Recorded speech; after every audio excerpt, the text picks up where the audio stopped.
que a gente tem se preocupado no âmbito dessa discussão é principalmente evitar a politização do serviço público. A partir do momento em que você abre uma porta para a indicação de comissionados, aumenta o número de comissionados como a proposta original trazia, nós temos aí uma politização do serviço público, a indicação por ideologia, por proximidade, por a filiação partidária, e isso acaba por prejudicar o serviço que é prestado à população.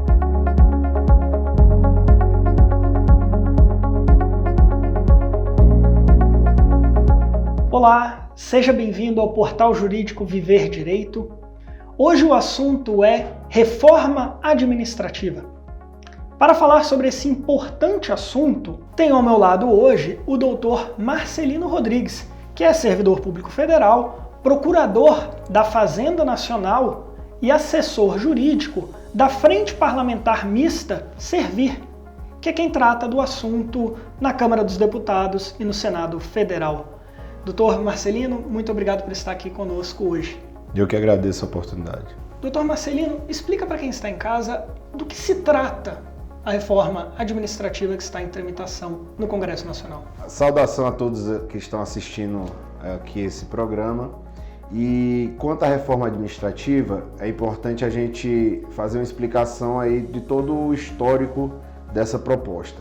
Essa é uma proposta de emenda constitucional, a emenda constitucional 32, proposta de emenda, onde o Poder Executivo ele propôs algumas alterações, né, no arcabouço jurídico do serviço público, né? Então, assim, em tese, essas alterações viriam para trazer uma modernização dessas regras, dos regramentos atinentes ao serviço público que constam da Constituição Federal e de algumas leis também que são alteradas, para uma modernização do serviço público. Ocorre que nós que estamos no dia a dia do serviço público sabemos que existem alguns gargalos, como a gente chama, e algumas questões que podem sim ser melhoradas, mas que a PEC não tratou no âmbito dos seus regramentos. Um dos pontos que a gente sempre fala que é importante, por exemplo, é a entrada, né, é a aplicação das novas tecnologias ao serviço público. Isso a gente tem visto, por exemplo, na maioria dos países europeus, países que têm um serviço público mais moderno, essa entrada. Já a PEC 32, ela infelizmente não trata disso. O que o governo trouxe na proposta foi, de uma maneira geral, uma precarização de vínculos, a criação de alguns vínculos com o serviço público, que são mais precários do que aquele do servidor efetivo, concursado. Existia a possibilidade de alguns vínculos que foram retirados agora nesse relatório. Importante frisar que essa proposta já foi aprovada no âmbito da Comissão de Constituição e Justiça da Câmara dos Deputados, onde é feita uma análise da constitucionalidade, acerca da constitucionalidade da proposta. Algumas correções já foram feitas no âmbito da CCJ e agora ela se encontra na comissão especial criada para avaliar, analisar o texto da PEC. Esse relatório que foi divulgado essa semana pelo deputado Arthur Maia, da Bahia, ele já trouxe aí um enxugamento grande dessa proposta que foi feita pelo governo federal, principalmente nesse sentido de retirar a possibilidade desses vários vínculos, né, vamos dizer assim, o que enfraquecia o regime jurídico único que a gente chama dos servidores públicos, bem como outras situações que também já foram meio que resolvidas, como a estabilidade. Ele trazia algumas situações na proposta original, onde a estabilidade ficaria de alguma forma prejudicada, mas ainda existem outros pontos também importantes a serem melhorados, aperfeiçoados nesse âmbito, né? Excelente, doutor Marcelino. E quais são esses gargalos na prática? O que efetivamente a Frente Parlamentar tem se debruçado e quais são as preocupações em cima desse assunto? Bom, o que a gente tem se preocupado no âmbito dessa discussão é principalmente evitar a politização do serviço público. A partir do momento em que você abre uma porta para a indicação de comissionados, aumenta o número de comissionados como a proposta original trazia, nós temos aí uma politização do serviço público, a indicação por ideologia, por proximidade, por a filiação partidária, e isso acaba por prejudicar o serviço que é prestado à população, né? O que a gente vê hoje que o serviço público precisa avançar é exatamente como eu falei, nas novas tecnologias. A gente precisa inserir isso dentro do serviço público. A pandemia foi uma oportunidade muito grande da gente ver como isso é possível. Nós tínhamos antes da pandemia uma visão de que o servidor público tinha que estar naquele local de trabalho, bater no seu ponto ali, né, sentado na cadeira, independente do que ele estivesse produzindo. A pandemia pegou e jogou isso para uma nova realidade, que é a realidade da produtividade. Então hoje nós temos servidores que muitas vezes estão em suas casas, em home office e produzindo igual ou superior ao que nós tínhamos antes da pandemia. Nós temos vários estudos, a própria AGU tem um estudo nesse sentido, onde a produtividade aumentou nesse período de pandemia exatamente por todo esse arcabouço que foi criado com a pandemia. Outro ponto também que a gente vê que é necessário ter um avanço é exatamente nessa avaliação de desempenho do servidor. Muito se passa que o servidor não quer ser avaliado. Isso não é realidade. O que nós não aceitamos, o que a gente não concorda é com a avaliação simplesmente do superior ao inferior, né? O que a gente vê nas grandes empresas, se a gente for olhar uma Microsoft, um Google, o que hoje nós temos é aquela avaliação 360 graus, onde o próprio subordinado também avalia a sua chefia. Essa avaliação ela não pode ser utilizada para fins apenas punitivos, né? Ou seja, eu vou te avaliar e se você não estiver bem, você vai para fora. Não pode ser assim. Tem que ser uma avaliação que ela premie aquele que tem que ser premiado, ou seja, o bom servidor, aquele que entrega realmente, tem que ter algum estímulo, né? Pensar em alguma forma de premiá-lo, seja com um curso, seja com alguma situação que possa vir a trazer esse plus por sua atuação. E além disso também nos casos onde a gente tenha uma atuação desidiosa do servidor, que não esteja entregando, o servidor também tem essa responsabilidade. Mas hoje o que a gente vê é que essa visão no serviço público de avaliação de desempenho, ela tem um caráter simplesmente punitivo, de demitir. A gente olha e diz, olha, não está produzindo, vai para fora. E aí fica aquela situação, bom, o servidor acaba ficando numa situação de, muitas vezes, a preocupação com assédio moral, de chefia e tudo, e aí cria-se toda essa celeuma em cima dessa avaliação. Então a Frente Servir, por exemplo, ela tem uma proposta, ela apresentou uma proposta que deve chegar ao Congresso Nacional de uma regulamentação dessa avaliação de desempenho, mas uma regulamentação, como eu disse, moderna, né?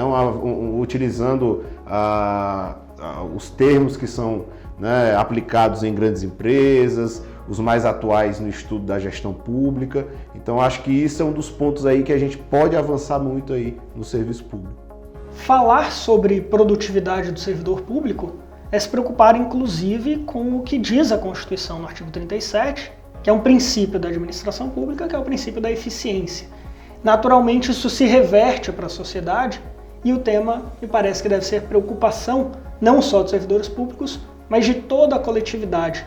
Quais são os verdadeiros impactos de toda essa discussão que estamos tendo aqui para a sociedade em geral? Bom, como eu coloquei, infelizmente a proposta de emenda constitucional ela não ataca esses reais problemas que a gente vê no serviço público. Se você for analisar a proposta original e mesmo agora depois do relatório, são situações que apenas atingem pontualmente uma outra carreira que tinha um direito a mais, ou traz uma previsão de que os novos servidores terão um novo regramento para alguns dos seus direitos, alguns dos seus deveres, mas principalmente no âmbito da eficiência, essa proposta não traz nada nesse sentido. O que é que nós entendemos que deveria tratar? Deveria tratar exatamente dessa questão da produtividade, de como você incentivar o servidor a entregar um melhor resultado, né? A gente que estuda um pouco da gestão pública e vê também a atividade privada, hoje as grandes empresas trabalham com a questão do seu ambiente de trabalho, né? Um ambiente de trabalho que tem que ser saudável, é um ambiente de trabalho que tem que te levar a querer produzir mais, a dar o resultado. E o que a gente vê hoje no serviço público, infelizmente, é a politização dessa discussão com a transformação do servidor muitas vezes em vilão. né? A gente vê que esses momentos de crise, principalmente quando temos crise econômica, política, o serviço público sempre é apontado como vilão. Então a gente viu no começo dos anos 90 a caça aos marajás, a gente viu logo depois uma redução de direitos muito forte do servidor público, e agora novamente a gente está nessa onda de que o serviço público é o causador de todos os males do país.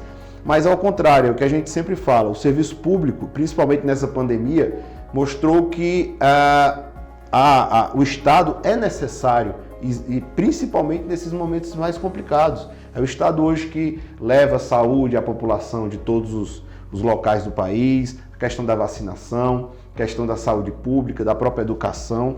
Então, assim, é necessário um Estado bem organizado, é necessário um Estado onde o servidor público seja, vamos dizer assim, prestigiado, obviamente dentro de uma realidade. A gente não pode mais viver num país onde você tenha super direitos ou categorias inatingíveis, mas dentro dessa perspectiva eu acredito que o que a gente precisa melhorar é principalmente essa visão do serviço público. Infelizmente, o atual governo, em várias ocasiões, já deixou claro que não tem essa visão de prestigiar o servidor público.